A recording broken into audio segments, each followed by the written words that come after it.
Hello. This message is for Mathangi or Mathangi, M.I.A, Arulpragasam, the artist otherwise known as M.I.A. This is in response to the live stream you did on IG where you came out and talked about your issues with the music industry.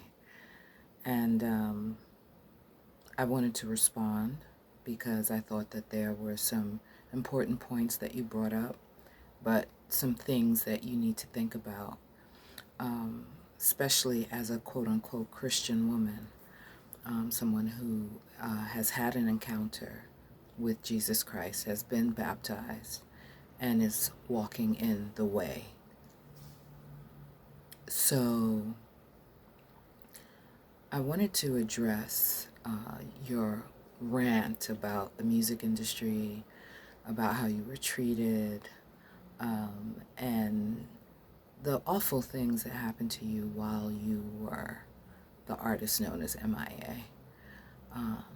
I first and foremost want to say I'm not a huge fan because I don't follow music in that way, but I really respect your work. My daughter, who also has a Hindu name, I'm not Hindu, but I, at one point in my life, had a lot of interest in the Hindu religion. No longer. I am a quote-unquote Christian.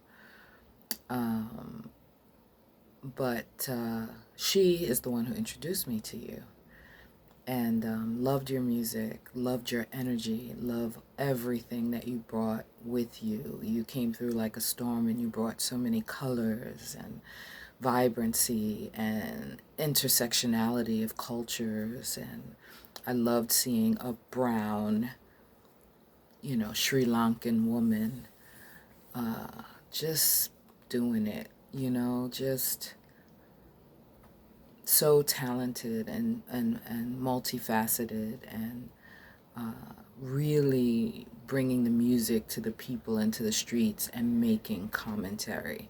Very powerful. When you hit the scene, you definitely had an impact and contributed to the landscape of the music industry during that time. I'm not a huge follower of music. I have people that I listen to occasionally, but for the most part, when I saw how Lauryn Hill was treated, and she's not the first. There's a long list of black women and black men who are architects of the music industry in this country, who created rock and roll, who created jazz, who created R&B from gospel music, from blues, who have been treated awfully, who died broke and penniless, who were driven insane. After a while, when you get that that's what the game is, you lose hope and interest in the industry as a whole. There are a few underground acts that I listen to, but I do not follow the music industry. But I took notice when you dropped, and I was very impressed and loved your energy and loved the mixture of the music that you brought, the, African, Indian, hip-hop, everything. And I watched your documentary, and I found it very interesting. I have always had an interest in my brown brothers and sisters in India and South Asia and Sri Lanka. I knew about the Tamil Tigers and the fight for the liberation of that ethnic group of people. So when you came out, I was like, more power to you, sis, and really loved your music. But I have a few issues with your rant and the things that you said. To me, they were insensitive to the history of Black people in this country and Black people in the music industry. Again, from its inception, Black people have contributed to the music industry in this country and the world, and for the most part are architects of many of the genres of music that you've been influenced by, hip-hop being number one. I watched your documentary. I saw how hip-hop influenced you, gave you an outlet to speak, to express yourself, and that genre of music was created by Black people in the Bronx, New York, and I was there when it happened, when it went down. And that is not to say it is now global and hip-hop belongs to everyone, but let's not forget. It's like if I come to your country, if I come to Sri Lanka, I am not going to take away from the things that your people created and innovated, like some of the music styles you integrated when you came forth and, dropped your albums. There was definitely unique influences from your people. And so you can't take that away from you, and I wouldn't try to. But I understand your pain. I feel your pain. The music industry is trash. It treats people like trash, and particularly women. It chews you up and spits you out. That is the nature of the beast. So to cry and say you were treated poorly by people who were placed there to treat you poorly and to tell you to get plastic surgery and to tell you to do all kinds of things to your body because you do not look the part. Girl, welcome to the party. They've been telling Black women that from day one, okay? There's a long list of Black women who fought. Black women in America, in the industry that you came into, who fought and who died because they would not conform. Phyllis Hyman, Nina Simone, who lived a long time, but she had to fight. She had to do things to maintain her integrity as an artist. Billie Holiday, okay?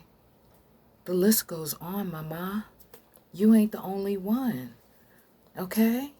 You're not the only one. And to say that as a brown woman, you've been mistreated by Black people in the industry, they're gatekeepers.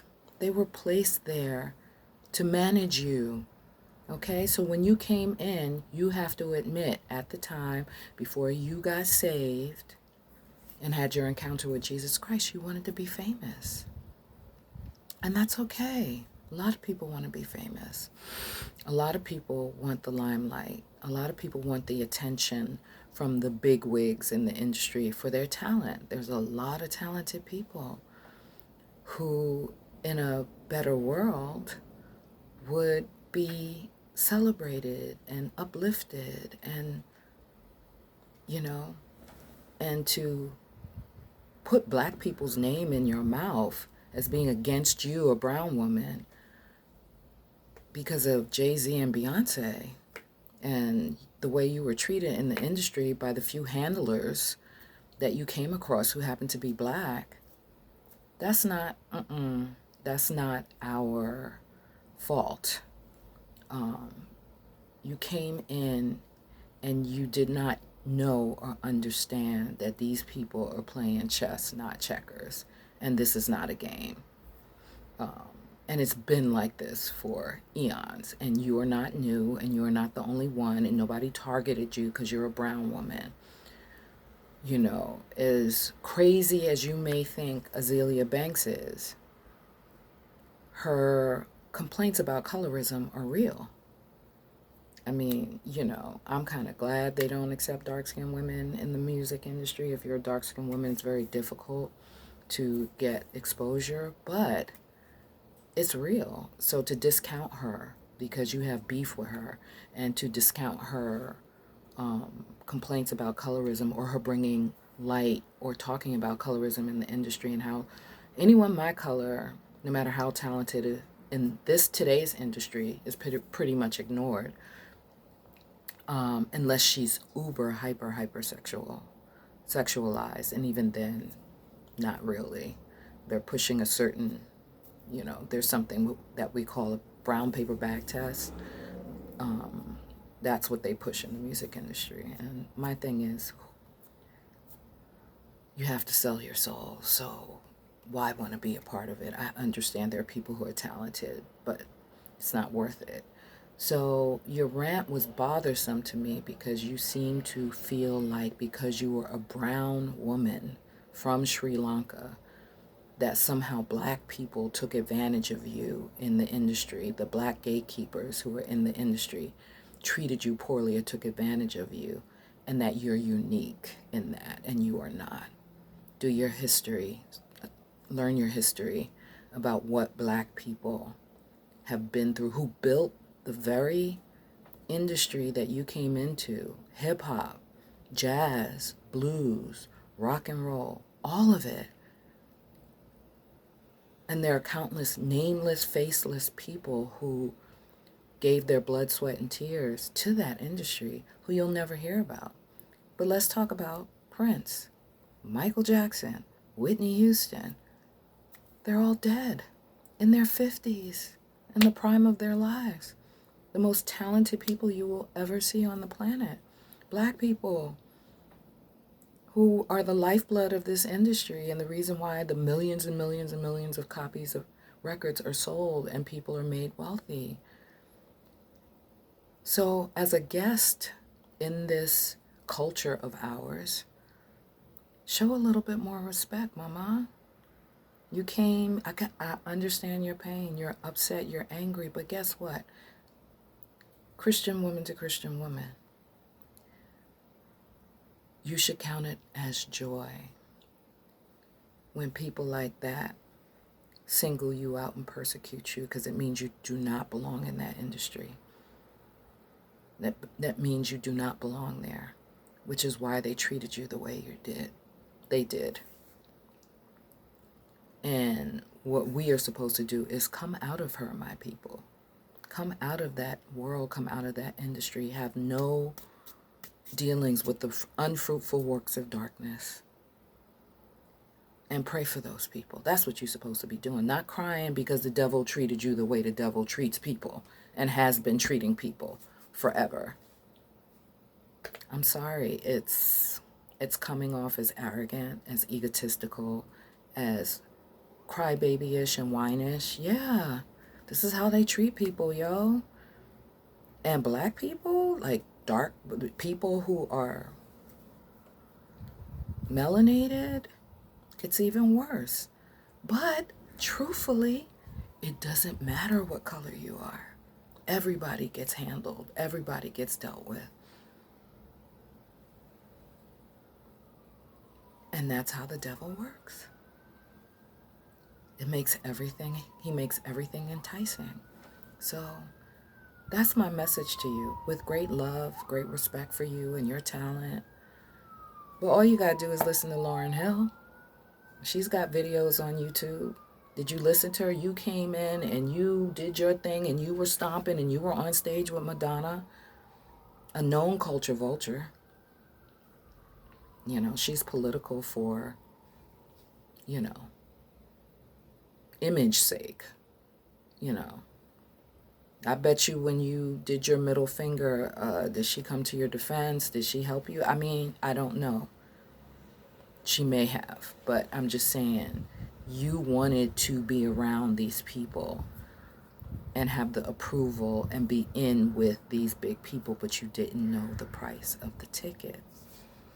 And now you found out. But black folks, we ain't do that to you. A few black people in the industry may have done that to you, but we gifted you with hip hop, okay? And so my advice to you, and I'm not an artist, I'm not in that industry, I don't listen to Jayz and Beyonce.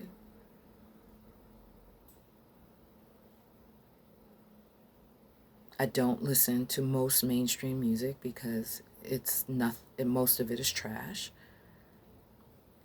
And I'm just saying to you that Consider yourself lucky and count it as joy that you were rejected by these people, because it means that there is a level of purity and godliness in you. And focus on Christ and your relationship with Christ and learning the Word and getting into the Word and praying for the very people who treated you the way that they did, because they are having their moment of reckoning. And you get to sit back and watch as a witness. So that's a wonderful thing. That's a beautiful thing. Different perspective, huh? So blessings to you, M.I.A., on your path with your music. I wish you the best. But I just had to come forth and share those thoughts with you in the spirit of love.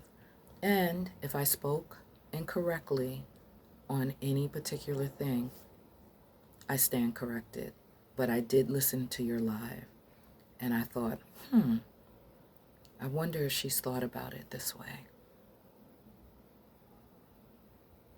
Thanks.